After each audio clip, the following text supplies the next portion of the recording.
Be finding your favorite movie or your favorite television show and learning something new. You'll just have to listen to find out. Here is your host, Samantha Parrish. Hello there and welcome back to the show, Screenies. Your media queen has been making some moves recently, and I decided to get back into the YouTube game where I once was before I moved to podcasting. And I noticed a new trend, or at least new to me, about lore videos for sleep. There's ones on King of the Hill, there's ones on Nickelodeon, there's even ones on major history lessons. So I thought I'd throw my hat in the ring and do my own spin with the Looney Tunes. So this is a video available on YouTube, and I wanted to have an audio version fit for that because I want those two things to go together if someone wants a video version or just an audio version, because like Hannah Montana, I like the best of both worlds. During the editing process, I did notice a couple of things that were misread, and I wanted to make sure that the audio version is corrected like the video version. It was a lot of hard work, and I enjoyed how this turned out, and I hope this is one of maybe many, depending on how the next one goes. But until then, I hope you enjoyed this as much as I really loved presenting it.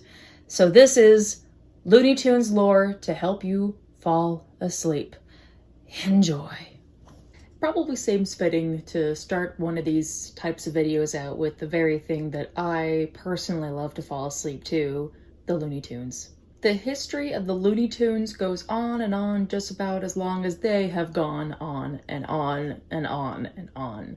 I've been a big fan of Looney Tunes since I probably started watching TV. But oh boy, is there a chockload of lore and history. These are just little theories, little facts, little things that have a lot of bizarre connections, but they all connect back to the Looney Tunes.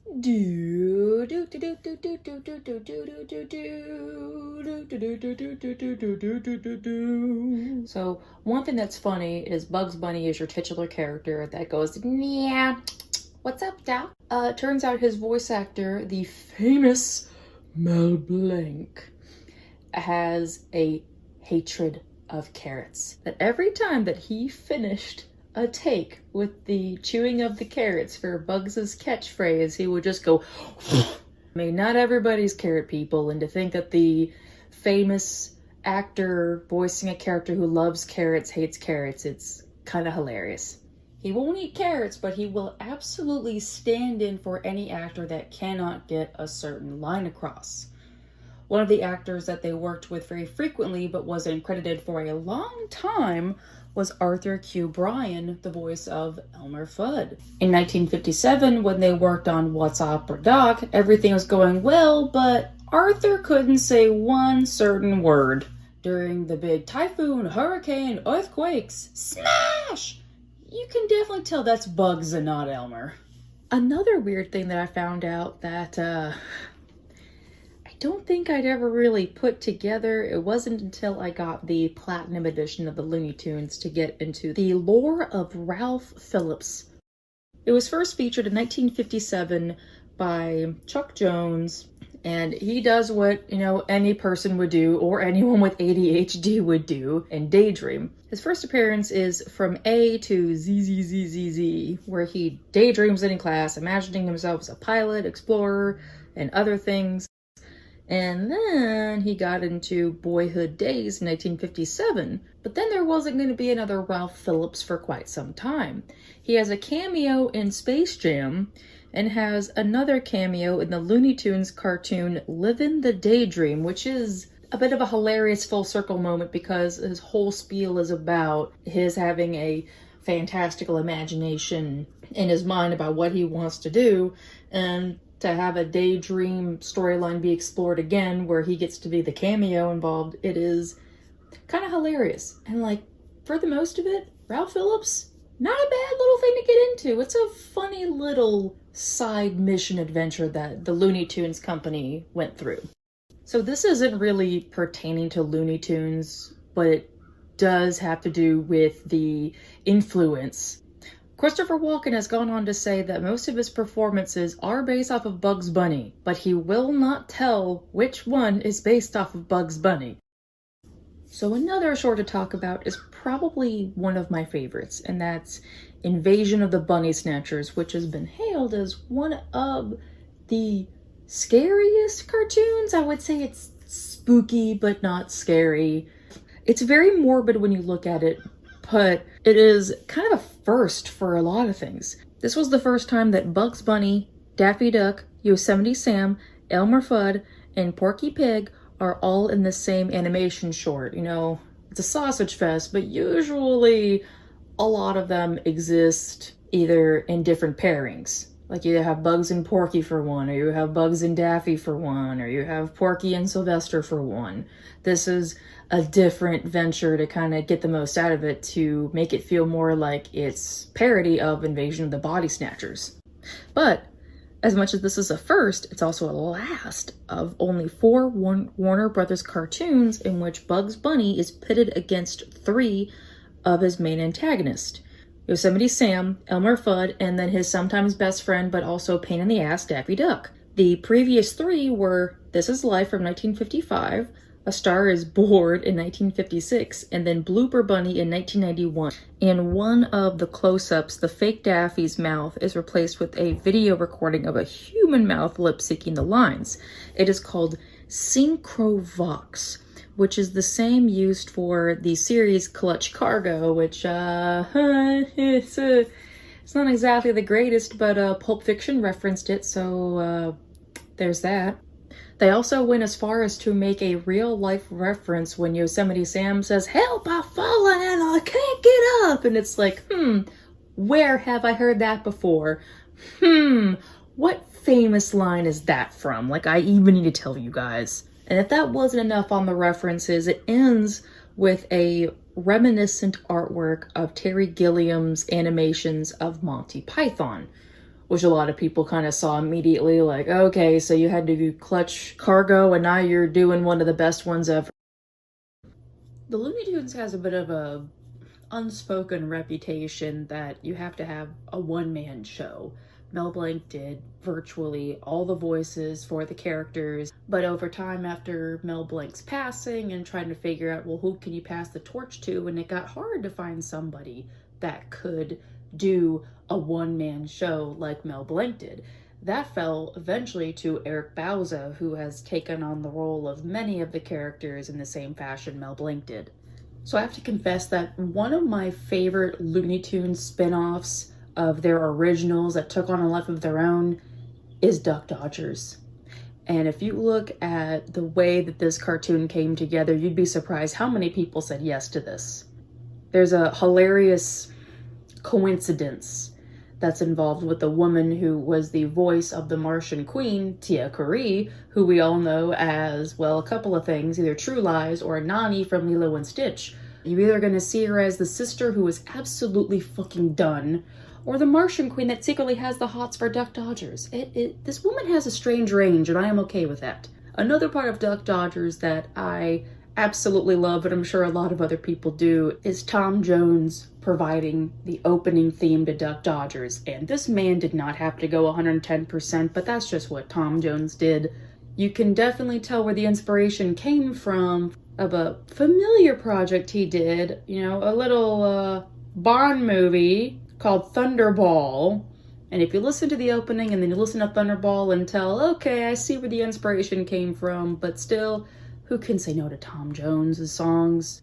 Probably one of the biggest and most favorable animation accomplishments is still Who Framed Roger Rabbit, among many other projects, but when are you ever going to get Warner Brothers and Disney characters on the same screen without copyright having to get the other person?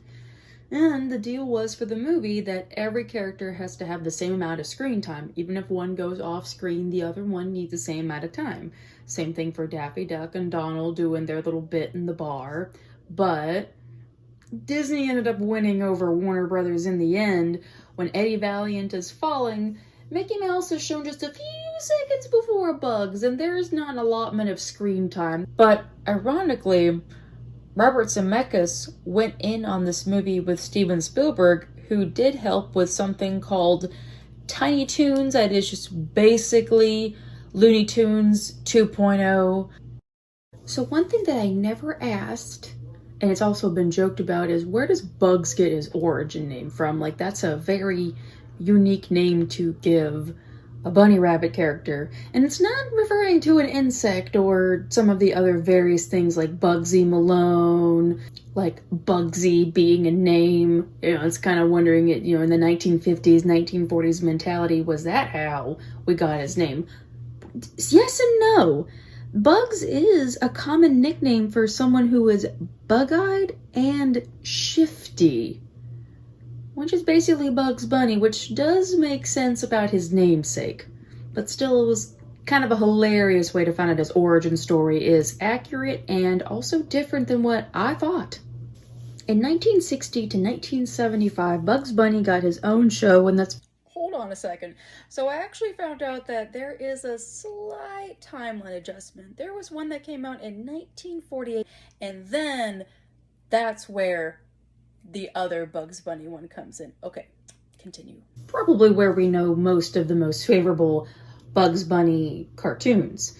And it is ranked in the top 250 TV shows of all time at 185. That's pretty good to still be on something that has the same list of Breaking Bad and Gravity Falls and many other very accomplishing television shows that, you know, Bugs still has a place on there. But during that time period, there was a lot more that went into this and marked a lot of firsts and finals.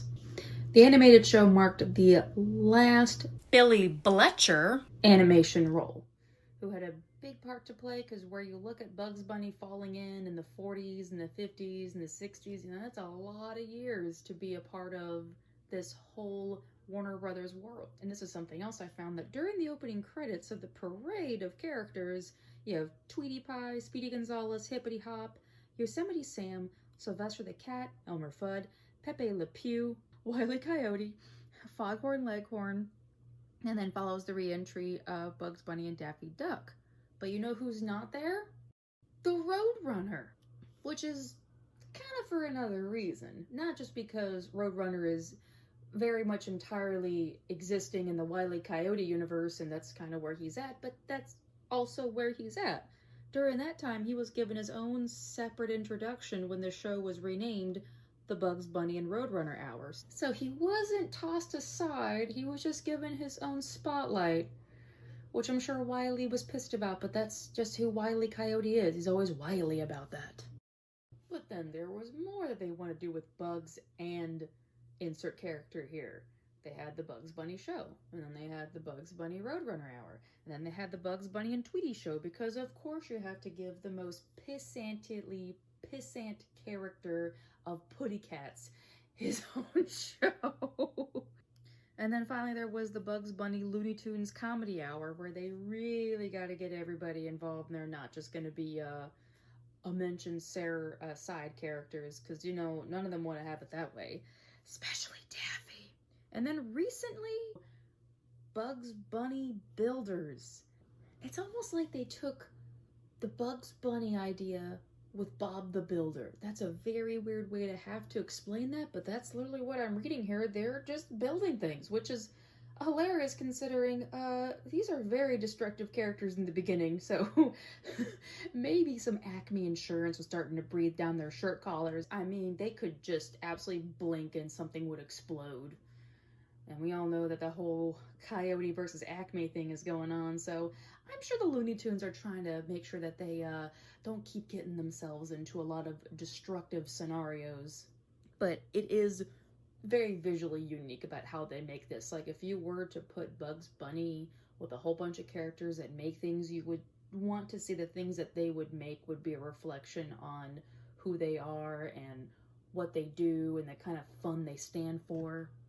Someone obviously wanted to make this happen in a right way, and they are my hero. So I have to admit, one of my guilty pleasure and childhood favorites of the Looney Tunes series was Baby Looney Tunes. I did not miss an episode. I loved what they did with the infantile versions of the characters and getting to see them, especially where you've got introduced these characters that are so dark in their humor, so to see something extremely lighthearted would almost seem like an insult, but they truly do make it work considering this is aimed for preschoolers. This was the first preschool television program from Warner Brothers, and they didn't really do a whole lot of those that worked. And despite not having the regular cast members or the regular directors, Chuck Jones still did get behind this, and so did one of the main staples of the Looney Tunes universe. June Foray is, ironically, the only American on that set, and everyone else was Canadian, so this is a Canadian preschool production. That is a really weird way to define that show now. So at this point, most of the Looney Tunes has had a release, whether it lives on VHS, DVDs, and mostly streaming, but since we live in the world of streaming, it's kind of where we have to find most of it. But the key word here is most. Some of them have never gotten the streaming confirmation, and there are some that have just never been released or available in general. One of those is the Looney Tunes Hall of Fame, an hour and 45 minutes of 15 classic Looney Tunes cartoons, and you can't find it anywhere. Has never been released, only lived probably vicariously through some showings on television, but other than that, you either saw it or it was not there and gone forever. You literally had to be at the right place and right time to catch some of these characters. There are some I know I've seen on TV and I've never seen it gone to home media or streaming.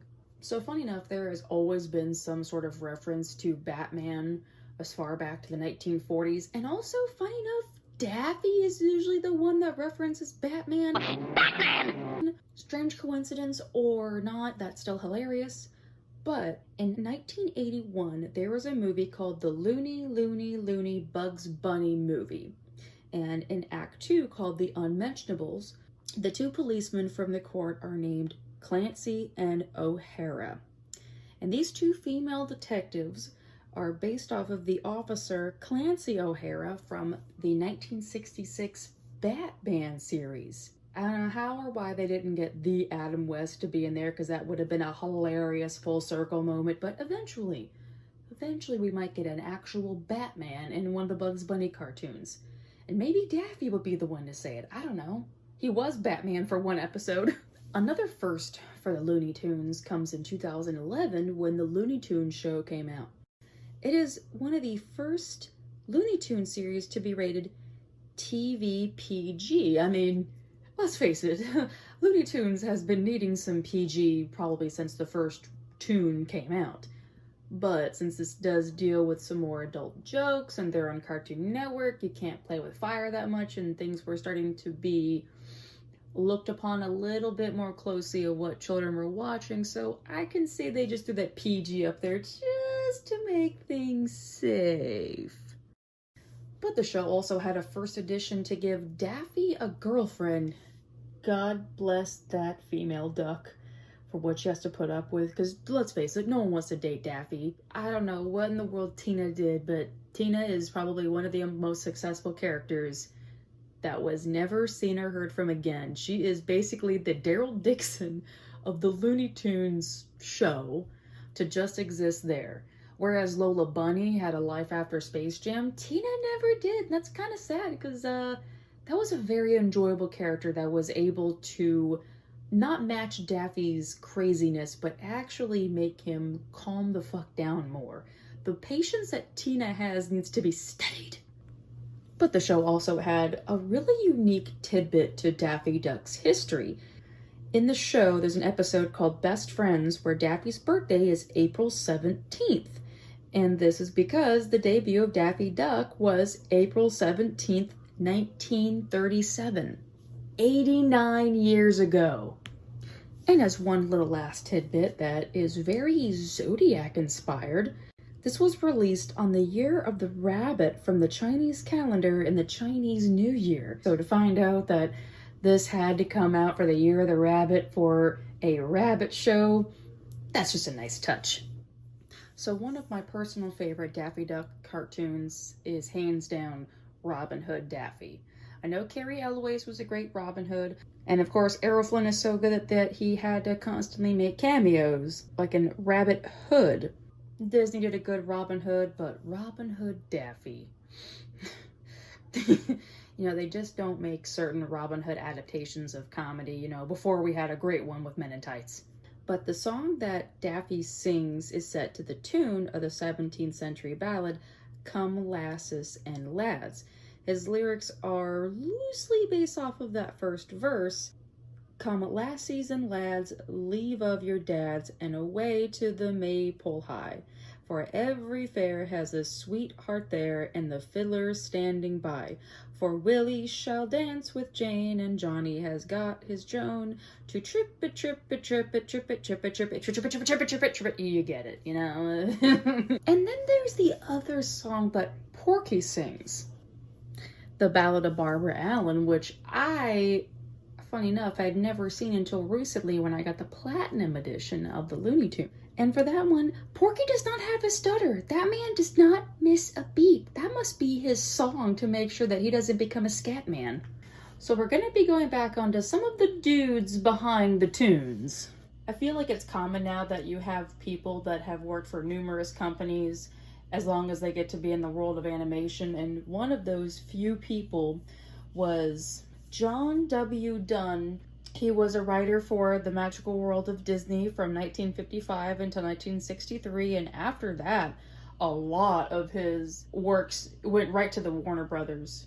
He was in charge of Quackbusters, he was in charge of Happy Birthday Bugs, Chuck-a-Muck, the Bugs Bunny and the Tweety Show. I mean, there was not something that he worked on in the world of the Looney Tunes, kind of like a secret anchor for one of the ways that Looney Tunes has been kept alive, and he kept working on them until the day he died. His last credit is Daffy Duck's Fantastic Island. But there's also some more stuff I did learn about that movie that sent me down a very interesting rabbit hole for this movie. It truly has some freaking names to it, despite just being, a Daffy Duck movie. This wasn't just the final film of John W. Dunn, but this was Friz Freeling's final film too, and he's the biggest name in Warner Brothers during that time and has credits out the wazoo for how he made a big part of the Looney Tunes happen. But another person that almost had a hand in this movie but turned it down, and I can see why, because the name just speaks for itself, Orson Welles. I mean, he said yes to Transformers, but no to Looney Tunes. Can't win them all. Another Daffy Duck production with big names is in Daffy Duck's Quackbusters, which I already previously mentioned, but going into this, it's kind of funny how big the names are in this one. On top of Mel Blanc always voicing Daffy Duck, Mel Torme had a turn. Yeah, the guy that Harry Stone is always obsessed with on Night Court, that one played Daffy Duck. The things you learn. But on top of that, B.J. Ward, aka Velma Dinkley. So that means we had an early Scooby-Doo kind of crossover with Bugs Bunny. That is some hilarious pull right there. But this is also a film of many lasts. It is the last film to feature Mel Blanc. This is one of the last few features he did before he passed away, one of those being Who Framed Roger Rabbit, with his death in July 10th, 1989. But because it was getting near the end, they used a majority of his archived screams, screeches, yells, anything that was a blank statement, so to speak. But because at that point, he can't yell anymore, so they gotta improvise a whole lot. So a lot of that improvising also went to Who Framed Roger Rabbit.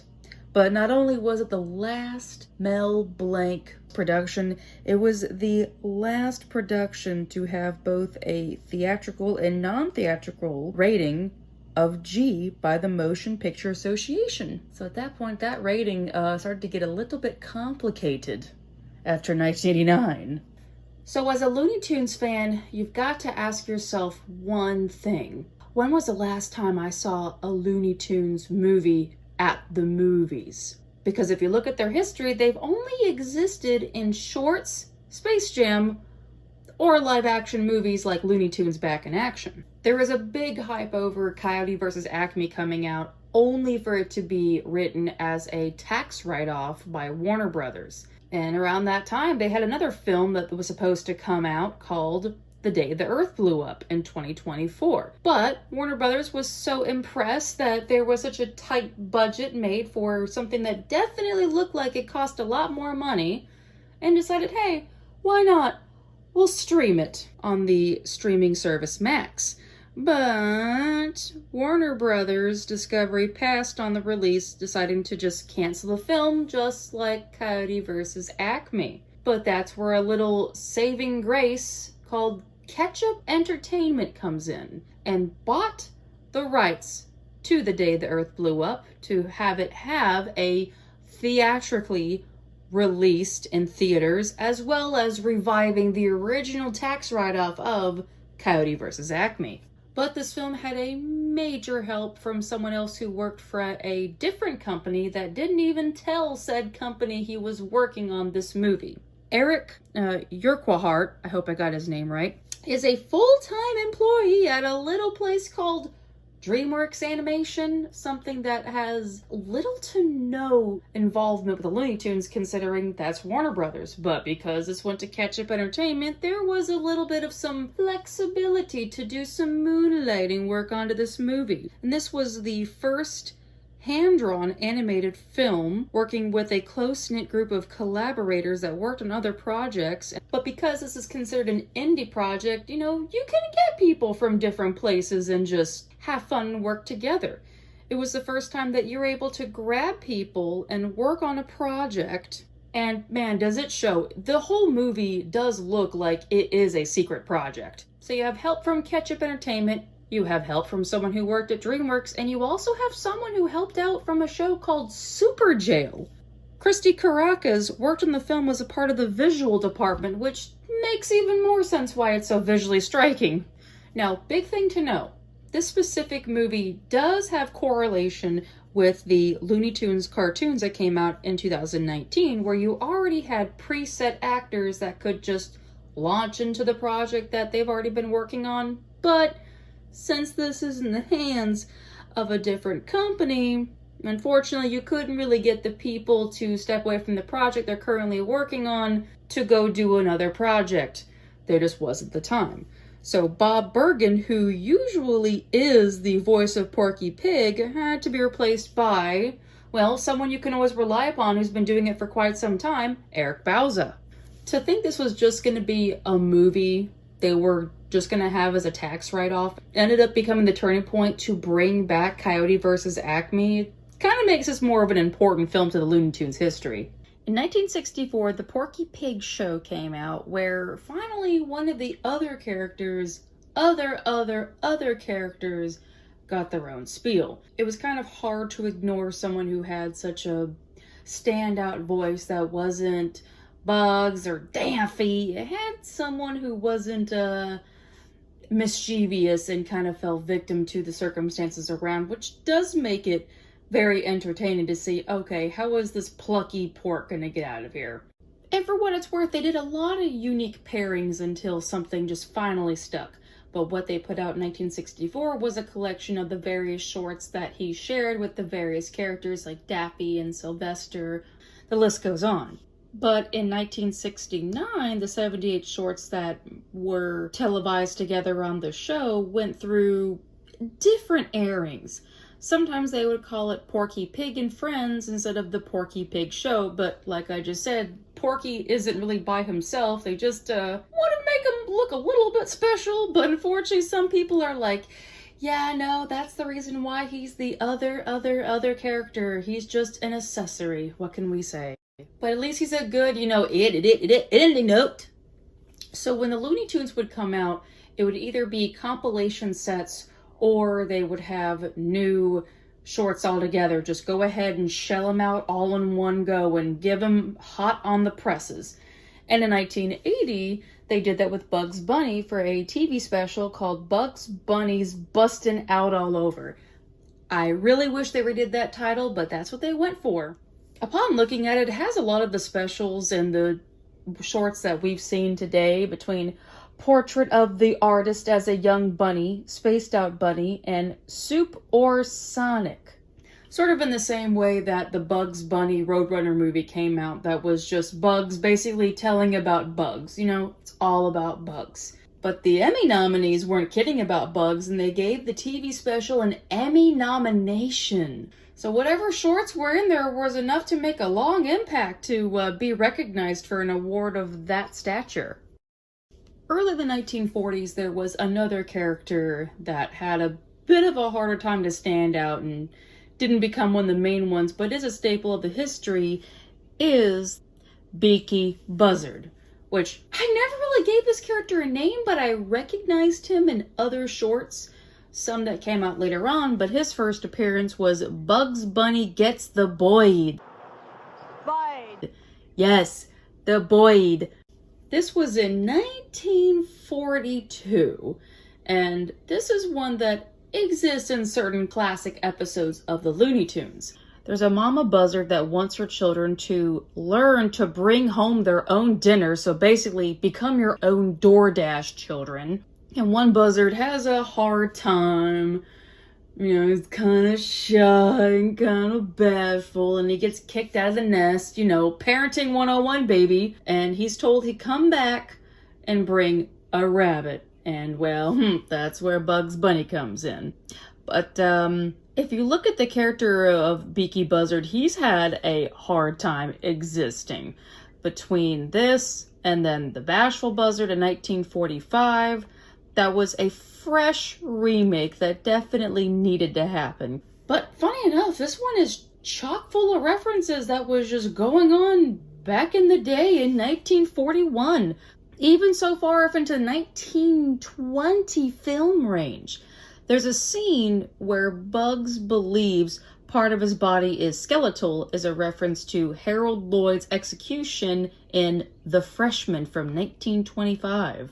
There's also a dialogue that says, "Why don't we do this more often?" Like, you mean just what we're doing tonight, are the lyrics of the 1941 song, "Why Don't We Do This More Often?"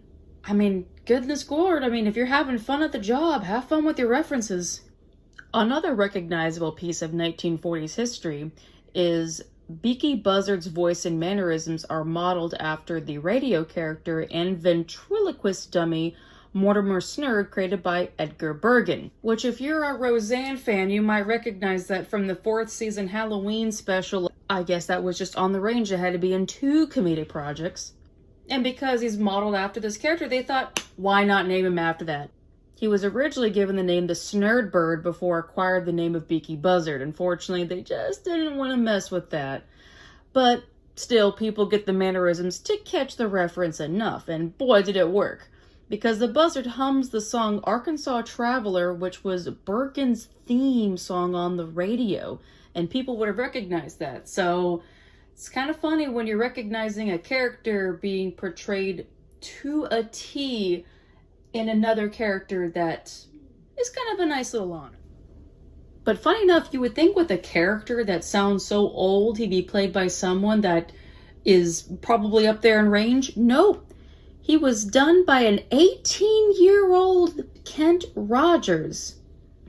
He was only 18 when he recorded his lines, but unfortunately, he went into military and got killed during the training on a flight accident just short of his 21st birthday. So, damn, man, R.I.P. Kent. Thank you for what you did. You did a great job, and now that character still lives on.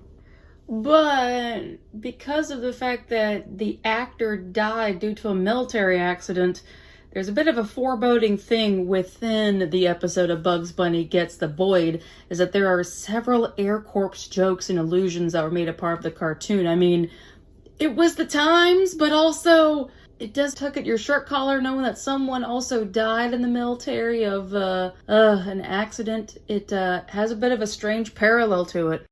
Another piece of character trivia goes to Yosemite Sam. Now, it was a big question to wonder, how are you going to make a character so outrageous and crazy and adamant? Well, you have to look at your creators for that. It's no secret that most of the characters are based off of the creators themselves, Chuck Jones and Friz Freleng. And Yosemite Sam is inspired by Friz Freleng. And during the Warner Brothers years, Yosemite Sam ended up becoming a creation among the colleagues at Warner Brothers. And it's because he is short and he has a tendency to just explode in outbursts. So the inspiration was not very far for Yosemite Sam. This guy was such a big deal that in the book, That's All Folks, The Art of Warner Brothers Animation, Freeling has the highest number of directed cartoons more than anybody in Warner Brothers animation history. Like, not even Chuck Jones, who has an equally big name as him, and kind of more of a sad name than Frizz's himself, but he's really one of the big powerhouses that made Warner Brothers be the way it is today because somebody put in the work. Oh, and also, he had no formal training in art. So think about that anytime you feel down about yourself, knowing this was a man that had no idea what he was doing and made an impact in history. But then again, I think that's all how we make an impact in history. But also, animation circles traveled with a lot of cartoon circles, and one major friendship that was very connected was Chuck Jones's friendship with Dr. Seuss, or Sus, as it is now, apparently. Whenever Chuck Jones had a moment to step away from Bugs and the gang, he did help out with a few of the animated projects that were going to be adapted of Dr. Seuss's stories. And, the most famous we know of is How the Grinch Stole Christmas, but, Chuck really did steal everything about How the Grinch Stole Christmas just from his looks alone. If you look at the Grinch, you see it's very much a Seuss-like creature. You look at the one that Chuck Jones did, and you just see Chuck Jones. And it was commentated by Dr. Seuss by saying, this looks more like you. And Chuck's like, it happens, and just shrugged it off and was like totally okay with the Grinch basically being chucked up. But Friz Freleng also had a hand in Dr. Seuss's other animation adaptations. There was a short-lived production called Marvel Productions, and it was done with David H. DePatie and Friz Freelings. And one of the things they worked on was the last adaptation of one of Dr. Seuss's TV movies, The Grinch's The Cat in the Hat, coming out in 1982. Friz Freleng also is uncredited as a writer for this, as a lot of people were uncredited because the only credit there for a writer is, the doctor himself. It was one of the few non-Looney Tune things that Friz Freleng worked on, amongst other things of the Pink Panther or After School Special, but still, this guy is a huge part of the Looney Tunes history. So if you ever wanted to know who was a big powerhouse in making sure animation stayed on station, it's your Fritz. So one thing about Bugs is, I don't think I ever really considered him an American icon. I think of him as an American cartoon, but he's there. He exists for the chaos and to absolutely make everyone's life a flavor of chaos. But in 1981, they gave him a special called Bugs Bunny, the All-American Hero. Yeah, I got some people that would most definitely disagree about that, but that is okay. It was a primetime episode for 30 minutes that ran some of the cartoons that had a big patriotism plot focus. And man, did those 30 minutes count, because this one also got an Emmy nominee. Technically, it's supposed to be a whole remake or reimagining of Yankee Doodle Bugs, a 7-minute short from 1954, and somehow that paved the way in 1981. You know what, it's okay. You do you, Bugs. Someone clearly loved what was being done here, and sometimes you can strike gold twice. I guess.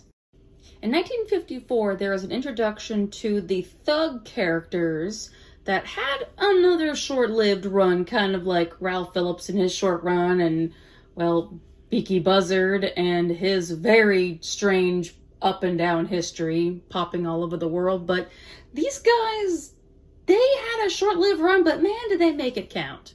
The plot of it is Bugs accidentally finds his way into a getaway car by Rocky and Muggsy.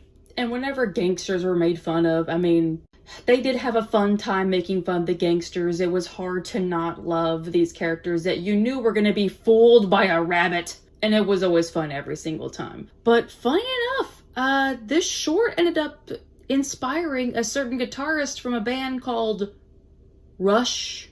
Alex Lifeson has a solo album called Victor that contains a track called Shut Up, Shuttin' Up, which references a line from the cartoon. I mean, there are Stranger Things. And also 5 seasons of Stranger Things, too. There's a bit of a parallel of cartoons that, if you saw it, you saw. And it was kind of a hilarious in-joke how one finally got back at the other. In 1953, there was a cartoon for Daffy Duck called Duck Amuck, which is hands down hilarious. Anything that has to do with breaking the fourth wall and knowing the power that you have in a pencil. SpongeBob really should have thought carefully because he did not see Duck Amuck about the power someone can have when they're creating the life of a character.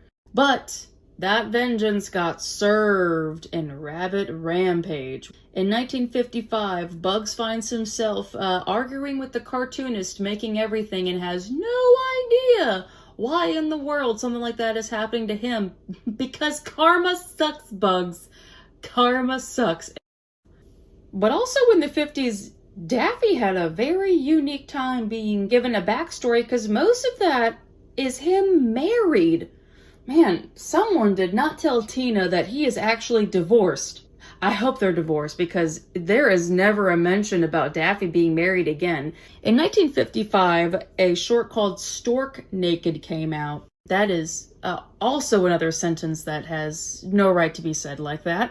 A drunken stork comes to the home of Mr. and Mrs. Daffy with their newest bundle of joy, but Daffy is like, no more kids, I am done. It is not happening, and goes to whatever measures to keep the stork away.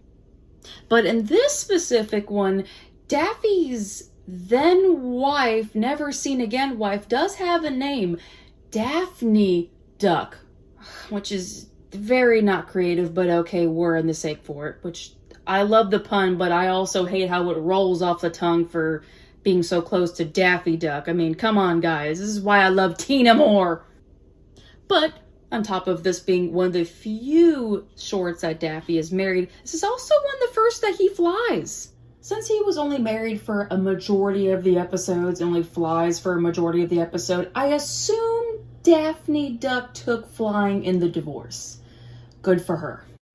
But also, this does exist as the biggest commentary about the huge baby boom that was going on in the 1950s. So those storks were definitely a commentary in themselves. So what you're telling me is that there were a lot of drunk people delivering babies in the 1950s. Of course not, but still. It's kind of a funny one as well as it's a reflection and a interesting Daffy cartoon. In 1954, a Sylvester cartoon came out called Muzzle Tough, which is obviously a play on the Hebrew term Mazel Tov, which of course means good luck. That ain't here, but you know, it's all we can do. And there is a reference to a very famous store within the short.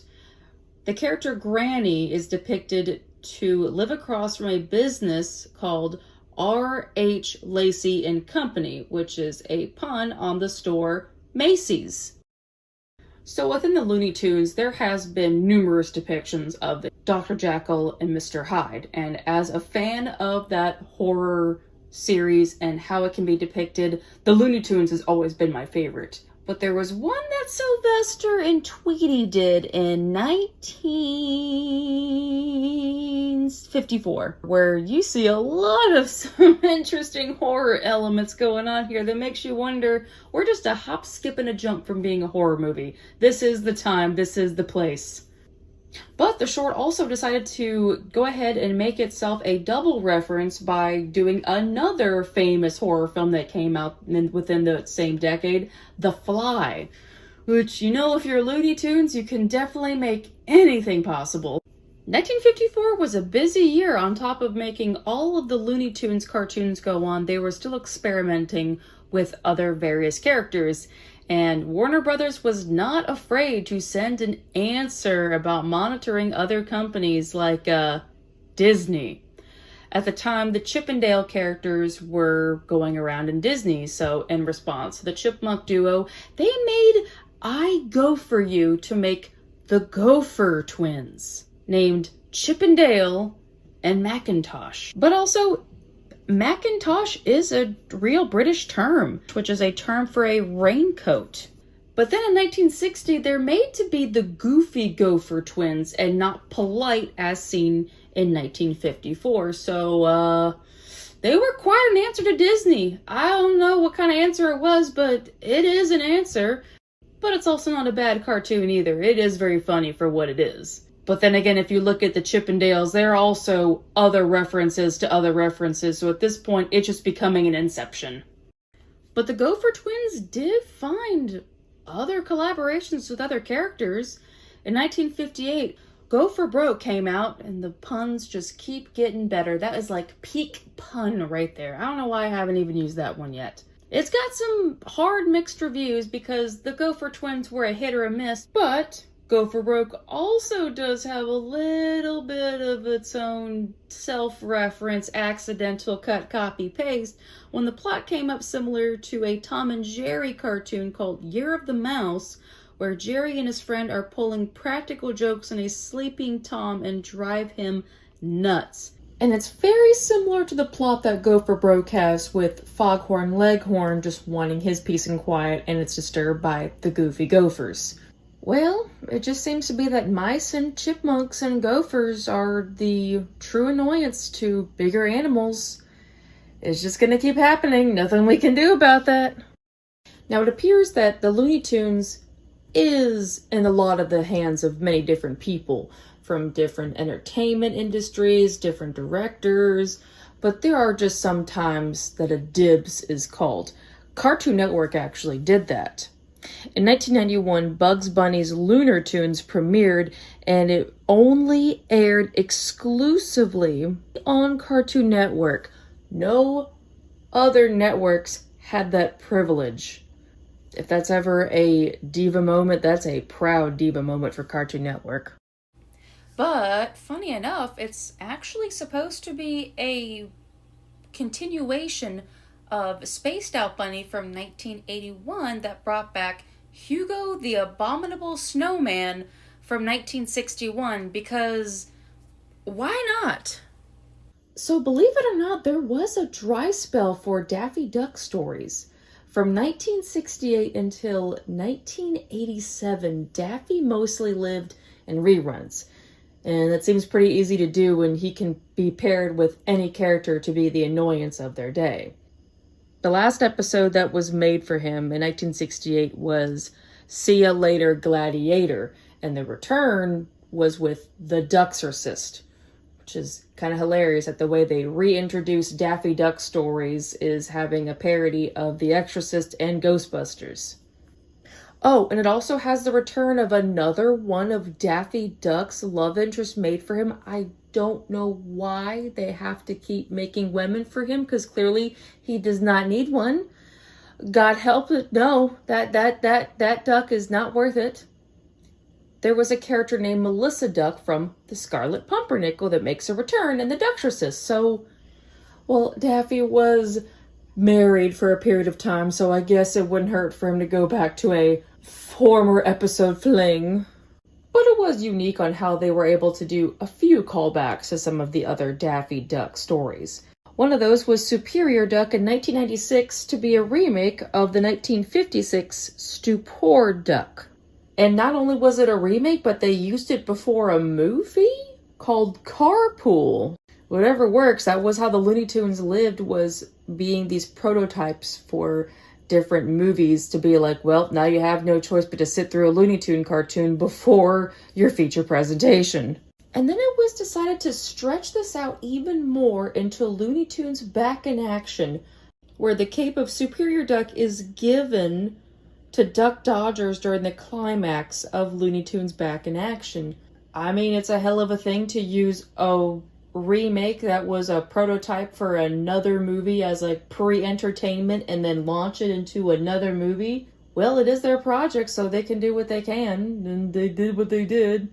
But it's still kind of unique knowing that a cartoon from 1956 would be remade in 1996 and used to pre-set an audience to be entertained, set in the same year, only to be used again for another live-action Looney Tunes property. That is quite the jump and stretch. But there is some hilarious irony when Bugs Bunny had the cape on. This does predate Daffy putting on the cape for his funny Super Daffy in 1956, but in 1943, Bugs was the first one, because we all know Bugs is always the first one, always up on top. It's just who he is, Doc. The parody that they did of Superman was very well received. So well received, in fact, that the short ended up making a bit of some hindsight in the future when DC Comics and Warner Brothers would end up going together. In 1969, the Kinney National Company purchased Superman publisher DC Comics 2 years earlier and then purchased Warner Brothers as well. And ever since then, Superman has been owned by the Warner Brothers. Well, for a period of time. And in time, when Warner Brothers would end up shifting around what some projects went somewhere, Chuck Jones was asked to do a sequel. And eventually was reworked into, well, Superior Duck, because Turner Classics had owned the original 1943 short and the merger wasn't done with Time Warner yet. So I guess Bugs was truly out of time. Just the one time, though. Just the one time, I think. Now, we've all known that the very lovely and dearly missed June Foray became one of the biggest voices for many of the female Looney Tunes characters, just emanating the comedy so well that really rises above the sausage party of characters that we have going on. But June did find a way to get her pretty little self into one of the Looney Tunes cartoons. In Broomstick Bunny, when Witch Hazel is magically accidentally transformed into a beautiful, hot Witch Hazel, that is modeled after June Foray herself. So that woman was a snack back then. And she herself confirmed it in the DVD commentary. And it turns out Chuck was chasing her for quite a lot of years, professionally of course, to get her to voice one of the characters, and finally got her for Witch Hazel. But this also made a new change to how recordings are done for animations. Usually they have them in an individual booth to get the individual recordings, but instead, Chuck Jones had wanted to record her lines in the same room as June, and it ended up proving to be a great decision, obviously, because many recordings had been done with multiple people in a room, but this was one of the first places it started at. So we know Chuck and Fritz were the directors that worked hard on the Looney Tunes, and Mel Blanc is the man that brought the characters to life. But where does the Looney Tunes actually start? Well, that was in 1930, from 3 people: producer Leon Schlesinger, and the animators Hugh Harman and Rudolph Ising.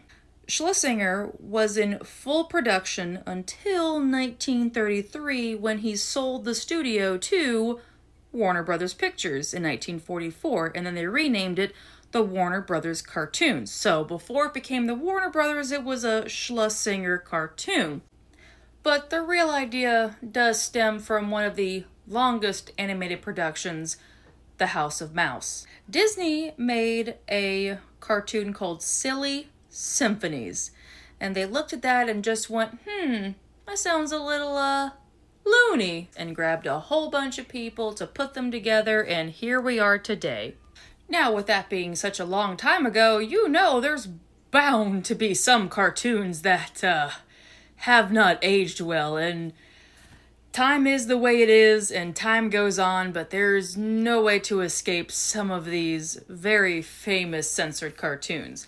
In fact, they even have their own list called the Censored 11. And oh boy, some of these are interesting in the public domain. Some of them are and some of them aren't. First one was in 1931 with Hittin' the Trail for a Hallelujah Land. That one is public domain. Sunday to Go Meetin' Time is not public domain. Clean Pastures is also not public domain. Uncle Tom's Bungalow is also not public domain. Jungle Jitters is public domain. The Isle of Pingo Pongo is not a public domain. All of This and Rabbit Stew is public domain.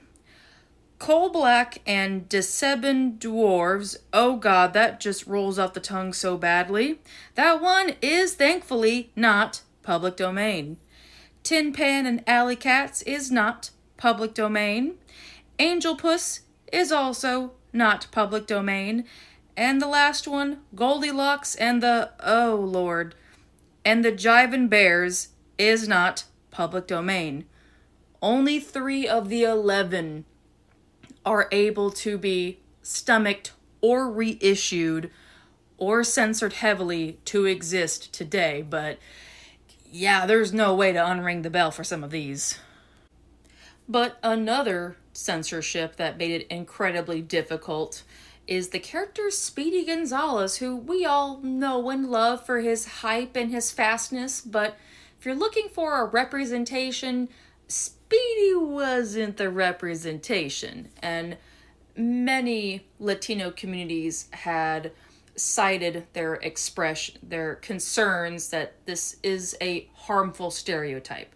So Cartoon Network listened, and in 1999, they expunged a lot of Speedy Gonzales cartoons just to make things respectful. But over time, there was a way to bring back the Speedy character in a better limelight in 2002, and since then, Speedy has gone through changes to make him more of a character that you want to see and is more than just a stereotype.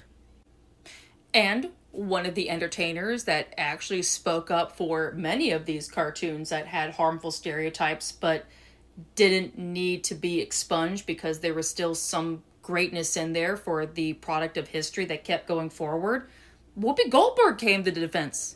Yeah, I know, Whoopi. I know not a lot of people are very whoopee for Whoopi, but she did go out of her way to make special editions with the release of the Looney Tunes Golden Collection, where there was a disclaimer at the beginning of each DVD where she would explain that the cartoons are products of their time, and yes, they do contain things that definitely age like milk in the sun, but as she said, that they were wrong then, and they are wrong today, but editing them would be the same as denying that the stereotypes existed.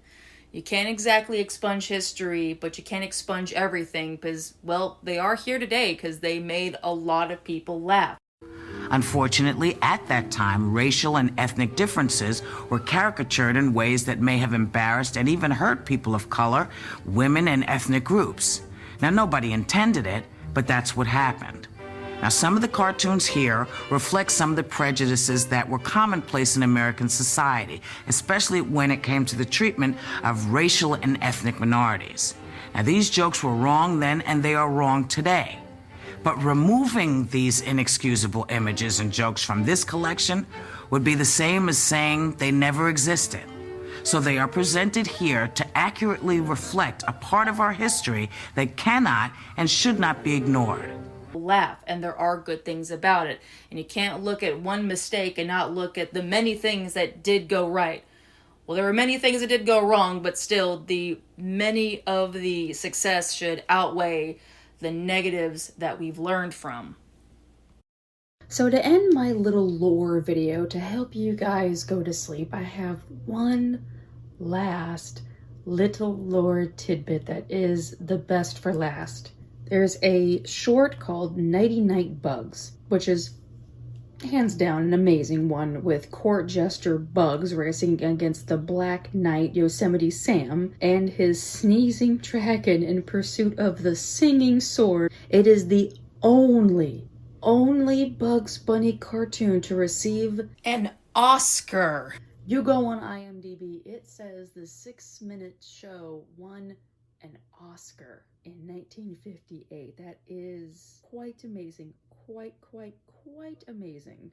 And this thing crams a lot into 6 minutes. Even references to its own previous work. The Errol Flynn cameo in Rabbit Hood, and the phrase that he does, sirloin of beef, that was used in Rabbit Hood by Boggs to calm the gullible sheriff of Nottingham, is in this one.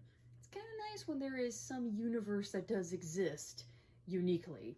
And another phrase, Sir Osirus of the Liver, was used in Nightmare Hare. And the short has a similar premise to Sahara Hare, which features Bugs inside a building. And Sam is just trying to get on the inside to be an inside Sam. These Bugs versus Sam cartoons may seem like they kind of follow the same song and dance, but this one was how all their work really paid off to make something extremely unique, to follow the work of its predecessor, and to be so good that no other shorts ever got nominated for an Oscar. None of them. Truly, third time's the charm is the namesake here, because this was the third Oscar-nominated Bugs Bunny cartoon. A Wild Hare was nominated, Hiawatha's Rabbit Hunt was nominated, but it wasn't until 1958 when they finally won. And in time, they did make another reference to their Oscar win that became a surprisingly major plot point in Who Bopped Bugs Bunny in 1990. It's kind of a funny way to still make a reference of your win into a new way to entertain kids while still referencing your own proud history. And they were so damn proud of it, they had that be the opening to the Bugs Bunny show. Every week the announcer introduces that Oscar-winning rabbit, Bugs Bunny. It's kind of cool. You earned that Oscar, Bugs. You earned it. So this was a fun little tidbit to make, but if you would like to see more of these lore videos for sleep, then please let me know. Reach out to me at the Queen of the Screen and give me some recommendations. But until then, sleep well, and this is your Screen Queen, signing off. Good night.